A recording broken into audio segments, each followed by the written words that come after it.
Hello বন্ধুরা, আসসালামু আলাইকুম। আশা করি সকলে সুস্থ আছেন। তো আমি আপনাদের দোয়ায় সুস্থ আছি অনেক। তো আজকে আমি মাছ ধরতে যাচ্ছি এবং মাছ ধরার পুরো ভিডিওটি আপনাদেরকে উপহার দেব। আশা করি শেষ পর্যন্ত দেখবেন। চলেন শুরু করা যাক। সবাই কয় তুমি থাও গ্রামে, তুমি গ্রামে বাসায় ভিডিও বানালে তোমার ভিডিও বেশি সুন্দর লাগে। এটার লাগে আমি গ্রামে বাসায় ভিডিও বানাইতেছি। তো লয়ে পড়ছি কোদাল দিয়ে মাটি কাটতাছি, মাটি কাটতে দিতেছি। লোক আমরা যে জায়গাটা হিসবাম, যে জায়গাটাতে মাছ ধরবাম, এই জায়গার ফাড়টা বান্ধন লাগবো। আর আমি মাটি কাটি দিতেছি, আমার বাইরে দিতেছে। তো বান দেওয়া প্রায় শেষ। এই রোদের মধ্যে মেলাটা মাটি কাটছি আমি, আর আমি গাইমা সেরা বেড়া খালি মাটি কাটতে বানলেই তো না। লেগে বাড়ি যেতেছি গা, মোটর আনতাম, মোটর দেখিসবাম বাড়িতে আয় দি মোটরের তার সব সিরাবিরা। এটার লেগে আমি তাড়াতাড়ি করে কষ্টিপ লই এটা ঠিকঠাক করতেছি, জোড়া লাগাইতাছি। আর এই মোটরটা মূলত পাম্প না, এটা হলো একটা ঘাস ফলার মেশিন। তো ঘাস ফলার মেশিনের মধ্যে একটা পাম্প লাগানি যায়। এটা লই আমরা ঠেলা গাড়ির মধ্যে তুলতাছি, কারণ এটা তো কান ধরে নেওয়া সম্ভব না।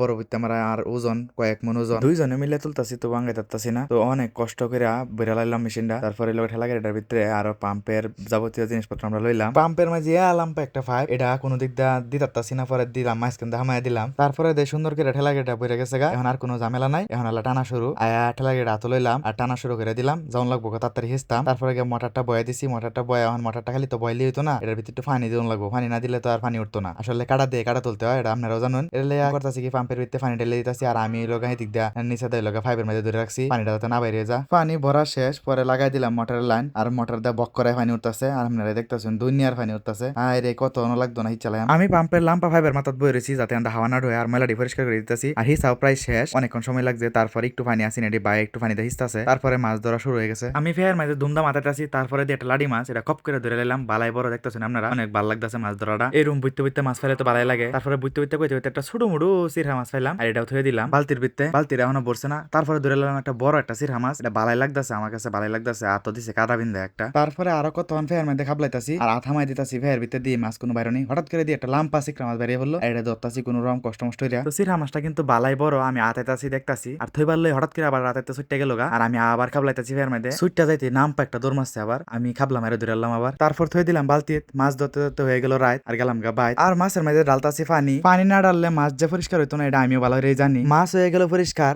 আর সবার মহ হাসির বাহার। তারপরে আরো পানি আইনা ডাইলা দিতাছি লড়াছড়া, আর লড়াছড়া না দিলে হইতো না জরজরা। মাছ ধরতাম গা, যে পরিমাণ করলাম কষ্ট, এই পরিমাণ মাছ পাইলাম না, কপালটা আমরা নষ্ট। মাছ হাতায় দেখতাছি কট্টি পাইছি, কপালে যে আছে বেশি কিছু না, এটা আমরা বুঝছি। তারপরে বালতির ভিতরে কট্টি মাছ পাইছি, এটা আপনারা দেখাইতাছি। আর আপনারা লাইক কমেন্ট শেয়ার করতে থাকুন, আমার অনেক কষ্ট লাগতাছে। আমি যাইতাছি, টাটা।